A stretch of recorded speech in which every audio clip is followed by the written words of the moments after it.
to the table? Well, a little bit of physical therapy, but I'm concerned about society in sports, racism in sports. Hey, look, I served in the military. 20 plus years in the United States Army, retired officer, 3 combat tours to Iraq. Now, this is when he was in his raw state. I mean, meat eating, raw, rare, eating flesh, all kind of this carnivorous, this mean and scary guy. And we wanted to just share with y'all, maybe even crow a little bit on where our Lakers are right now. We're with the Dodgers and the Braves, and Dodgers getting the brakes beat off of them. Win games, don't turn the ball over, and that's their bugaboo, is turning the ball over and giving up too many points on defense. Their defense hasn't shown up yet for 2020.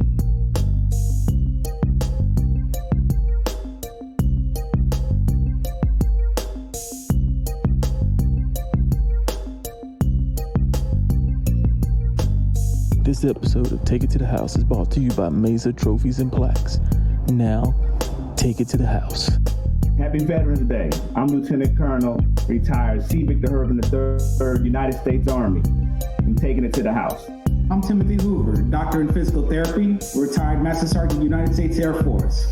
And I want to salute all you veterans out there. And we're going to take it to the house together.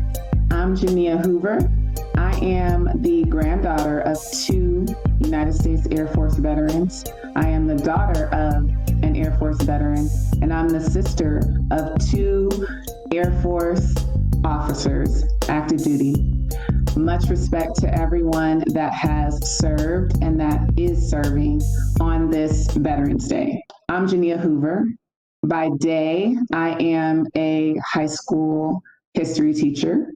I teach American history to 11th graders, in addition to African American history and racial issues in American society elective classes. When I'm not working, I am chopping it up with these gentlemen and others about what's going on in this sports world. And what I'm taking to the house today is my Atlanta Falcons.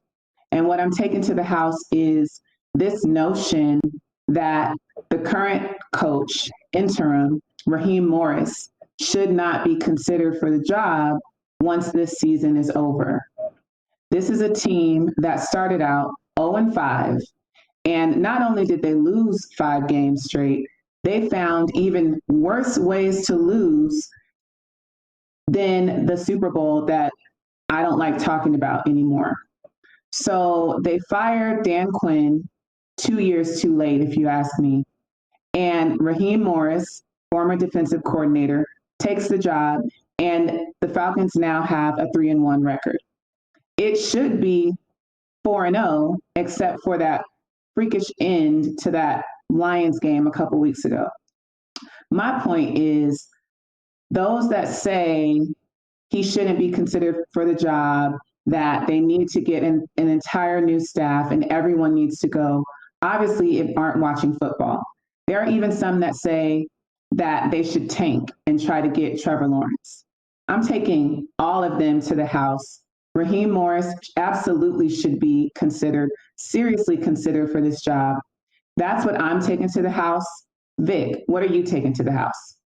First off, sis, I want to say welcome to the show. You kept that seat warm for you. I enjoy you going here already for your first shot at taking to the house, the Falcons. Raheem Morris, 3-1. 3-1 since he's taken over from Dan Quinn. I don't understand why it's still an interim consideration. We have so many black coaches that are not given the opportunity. So when they are placed in the position to perform, the first course of action they want to do is tank. I think that's upsetting.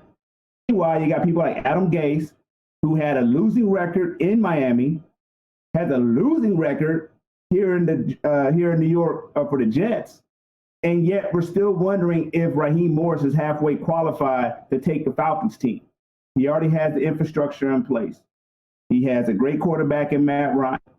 He has 2 outstanding receivers. Julio Jones still can catch the ball and still can run. He got Calvin Ridley. They picked up Todd Gurley in the offseason.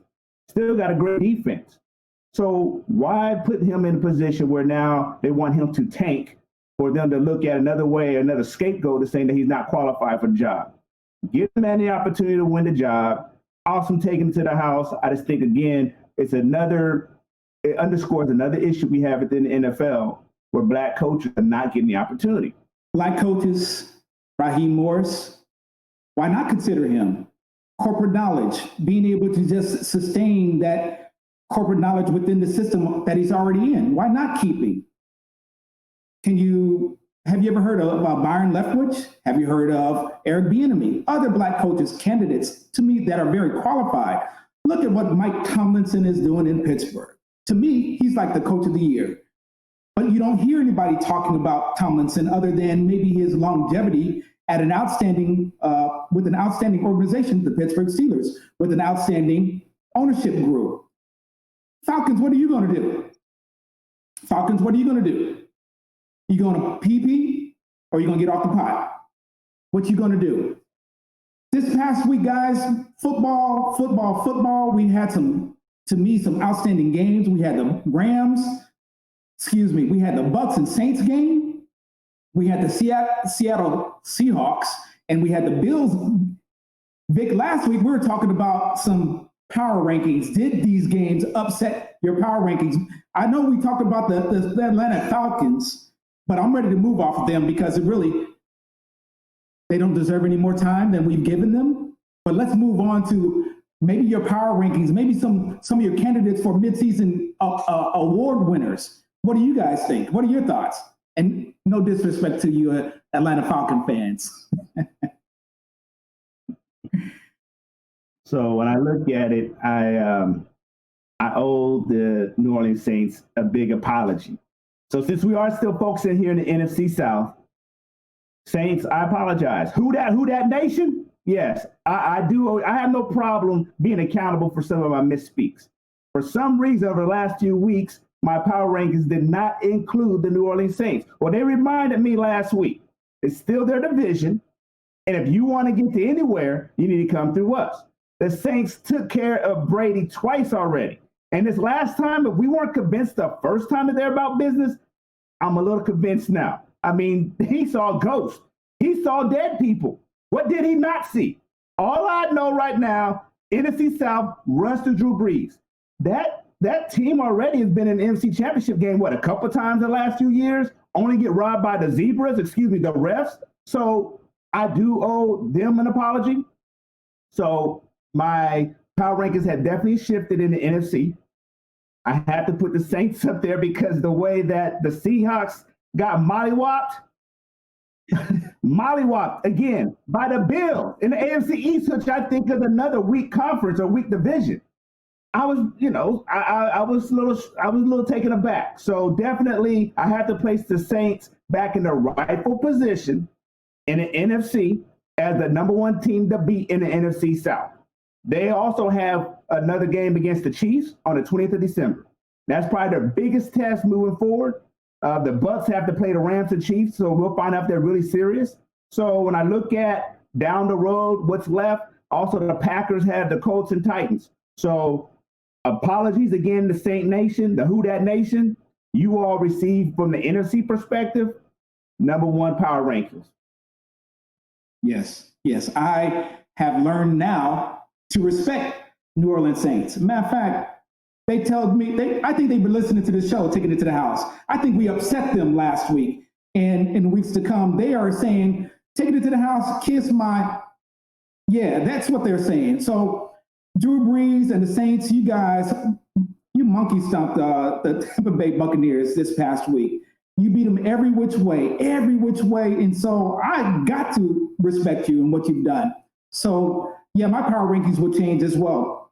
But does one game make a season? Or is this truly who you are? Green Bay, where you at? Seahawks, where you at? What you gonna do? And Tampa Bay, I was ready to crown you guys champions, Super Bowl champions. So you guys it's middle of the season. We got lots of game left. I think Tampa Bay is still trying to find themselves, but the Saints are some bad boys. So who that? You learned my respect. Jania, what say you? Man, obviously I do not necessarily enjoy that particular team. Honestly, my preference whenever other teams in the NFC South play would be for them to end in a tie. However, I am a realist and I am an appreciator of great football. And that was what I saw the other night from that team out of New Orleans. So they get my ultimate respect. And when you are talking about the playoffs and when you're talking about the long term, you want to assert yourself within that division. And the New Orleans team has definitely done that. And with that being said, I think we can move off of football and let's talk about what COVID is doing to the NCAA. COVID and the NCAA, what do we have? About 4 games that have been canceled, rescheduled. So COVID has wreaked havoc across America, across this world, it's a global pandemic. But it certainly has affected us as fans and then as organizations. The NCAA, this week, a couple games have been scrubbed. I said about 4 games. The problem I see is they didn't start their season early enough to be able to account for COVID, to reschedule. Otherwise, it's going to be an elongated season because of these rescheduled games. And so we as fans, we want the game, but we need to also be concerned about life. Okay, you need to be concerned about life, and you also need to be concerned about the pandemic itself. And so the pandemic, the COVID-related issues need to come before the game itself. And so I'm glad they're taking these precautions, but we asked earlier in this run, in our burns, is how they're going to pull it off. Because it's not necessarily a bubble. You know, basketball was able to pull it off. They were going to Orlando and they stayed in a particular area. Baseball was able to pull it off. Soccer was able to pull it off. Hockey was able to pull it off. But when these grown men, and then of course, they're 18, 19-year-old, but I'm calling them men, they're 200, 300 pounds, and afterwards, after they play, they're going to want to get out. They're going to want to socialize. It's a college environment. What do you expect them to do? And then you got the national crisis of the rise of the pandemic itself. So it's very unfortunate as a fan that this is going on, this is happening. But as an organization, the NCAA as an organization, poor planning, in my opinion. I don't see the season being completed. And then we talked about last week, how can you, when not everybody's getting the same amount of reps, acknowledge a number 1 ranking or a bowl ranking or a Heisman Trophy winner when this is going on? So I feel bad for the athletes because that's all they want to do is play the game. They just want to play the game. However, COVID is bigger than them. Yeah, I slightly disagree with you. They'll finish the season because that's what they want to do. But it's going to be quality football? No. You spoke about the games that were canceled, and all in total right now it's 8 games canceled, 4 of which in the SEC. Everyone knows NCAA football, its SEC is the king. So now you have one of the best games this week is already canceled, LSU versus Alabama. Yes, LSU is not the team that they were last year. However, still LSU and Alabama. So it is all about a money-making opportunity for the NCAA. And I totally agree with you. When I looked at the map of the COVID crisis that's happening right now, how they're speaking of this is the winter, this is what the experts were concerned about, the winter, because now it's going to coincide with the flu. I looked at the map of the United States and all these concentric circles, and it's so dark and red, and where it's heavily populated, guess what? Right smack dab in the SEC country, right smack dab down the line for Big 12 and Big 10. So it's just sad. And again, I spoke about last week, we're talking about children. We're talking about young men that are trying to play the game. Why? So they can get to the league. And no one wants to impact their draft stock. No one wants to impact their opportunity for the Heisman. Yet, how are you going to create a competitive league when the Pac-12 just started last week and now they're on the hook for possibly postponing games? You have states that are starting to have restrictions. So you're going to have restrictions that you can't go to a bar, can't go to a restaurant, yet you're going to be able to play 11 on 11 bumping uglies. It's just very inconsistent. And I am a sports fan. However, at what risk? Because my viewership has been impacted. Do I want to watch these games this weekend when I don't even know if the starters are going to play? It's sad. And it's going to be a long-term impact across all leagues. My question is, what is the solution? How do we move forward? We're talking about this disease, this condition that is killing people, and the people that it doesn't kill, people are having long-term repercussions. And on the one side, Vic, I'm with you. They want to play. This is a multi-billion-dollar industry. On the side of the leaders, the NCAA itself and all the money that they generate. And then, I agree with your point about the kids, the players just wanting to play, and this being their shot. They may not get another one, and they, are probably completely okay with taking that risk.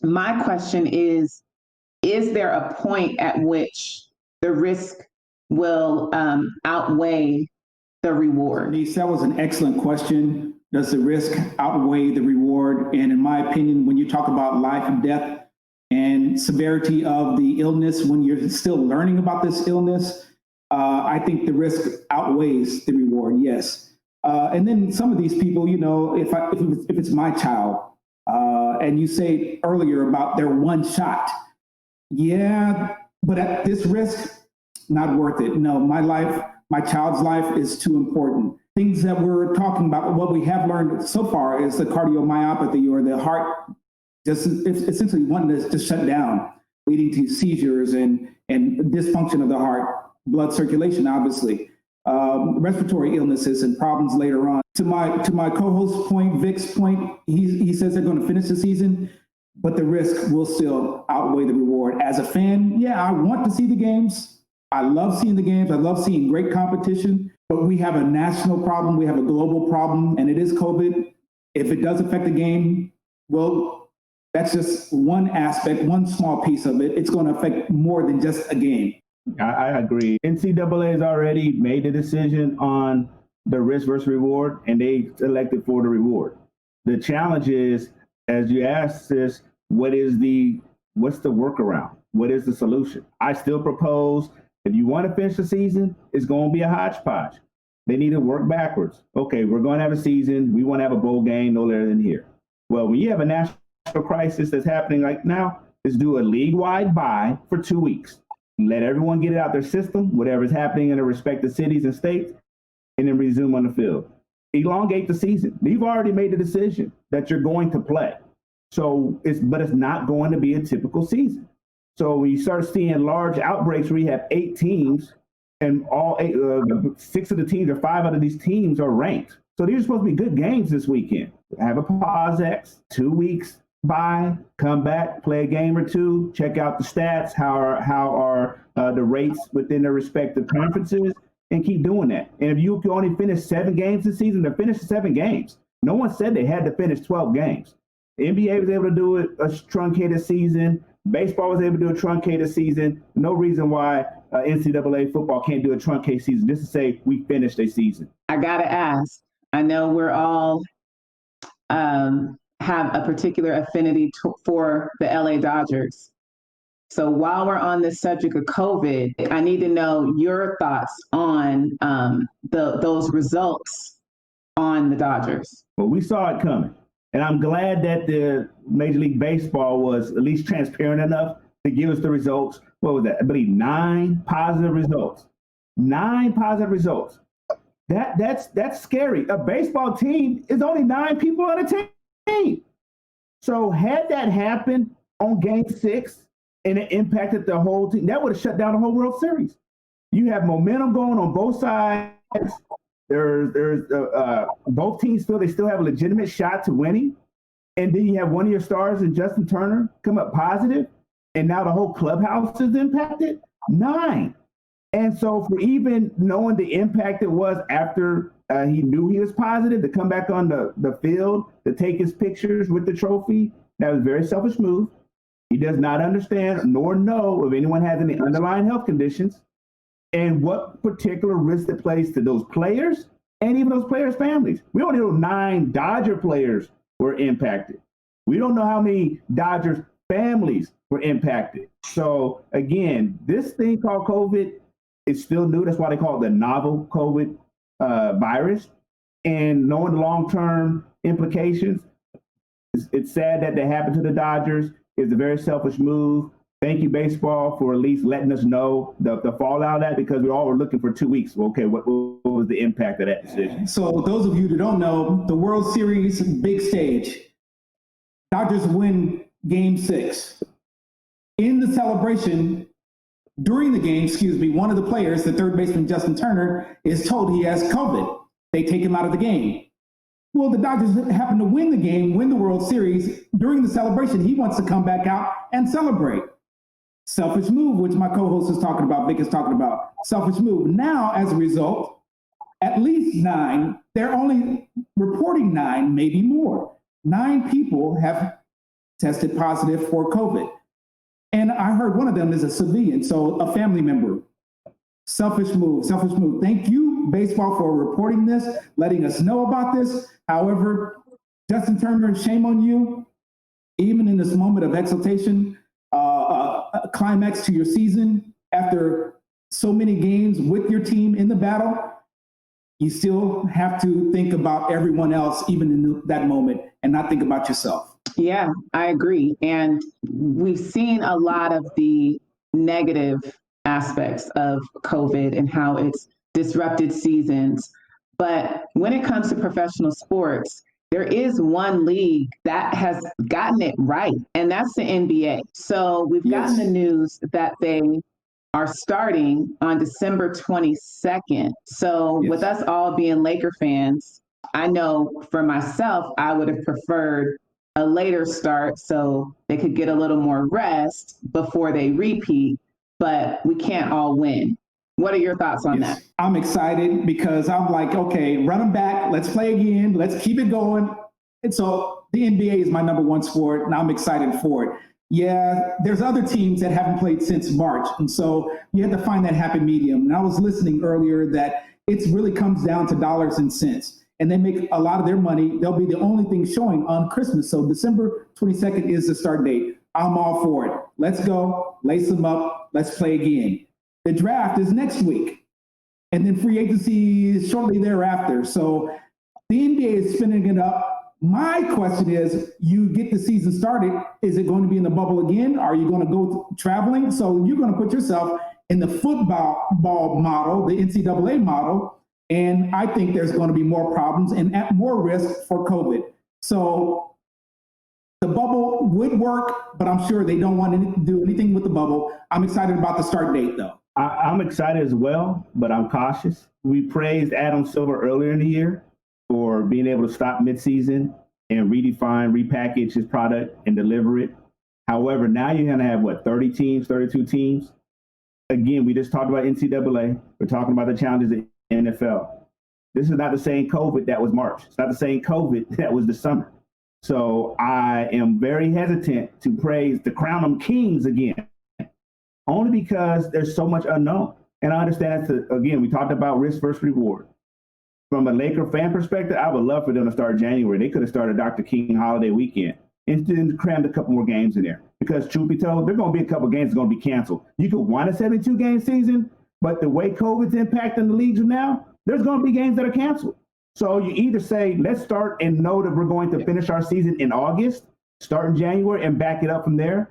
But it's exciting to have a date on the wall. But to understand teams like Miami, teams like the Los Angeles Lakers, that a 6-week really off season from them to start getting ready for a draft, get ready for free agency, and then get ready to tip off on 22 December. I think they really could have waited until January. They could have found a way around this thing. And the other side is, how are they going to do it? How are you going to do it? I don't know how they're going to do a bubble that large. Is it going to be a regional bubble? I'd like to see, if you're going to put a mark on the wall for 22 December, at least tell me and show me how is this going to be packaged. Because again, my time is important.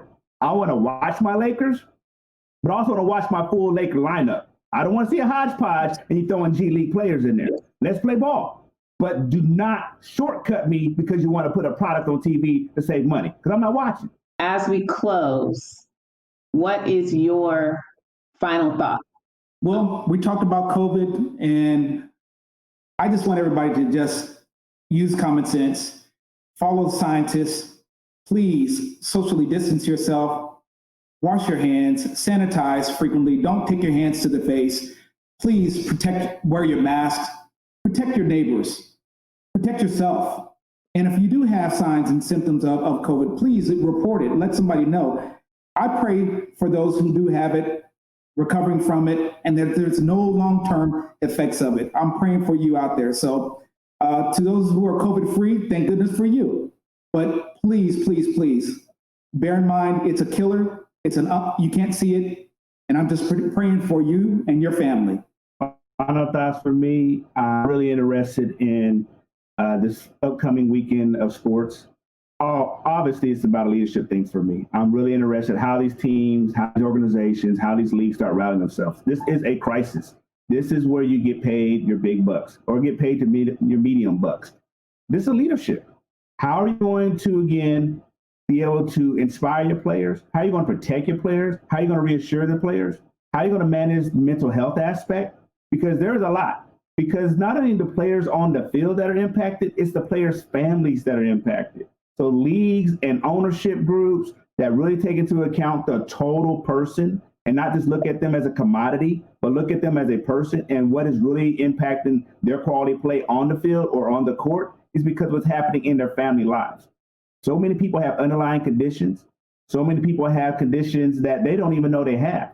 And so when you have a management team or leaders that are really expressing how much they're concerned, looking at these players as people, saying, look, we're going to go play this weekend. However, I really want you all to know if you're not feeling right, I know you have a desire to play, but if you're not feeling right, talk to me as your coach. Talk to me as your manager. Talk to me, because that's where true leadership is going to come through. And we need true leadership to lead these players and these teams and these organizations through this COVID crisis so we can have successful leagues as well as and not impact our viewership. That's what I have for taking to the house. My final burn, we're bringing it back to ATLANTA. And this is a subject that we actually haven't touched today. Biggest subject besides COVID-19. And that's this election. And that is the role that Georgia played in this election. So being that it is not over, and I'm an educator through and through, anyone that is in Georgia, please make sure if you didn't vote this time, you get registered. You have until December 7th to do so, and that you do what you can to make sure that you participate and make sure that your voice is heard. Because when it comes to all of these things that we're talking about, whether it's sports and corporations and leadership, all of that comes down to the decisions that are made by the people that we elect to represent us in office. So the more that we have those things handled at the government level, the better able we are to sit and enjoy our basketball, our baseball, our football games as fans.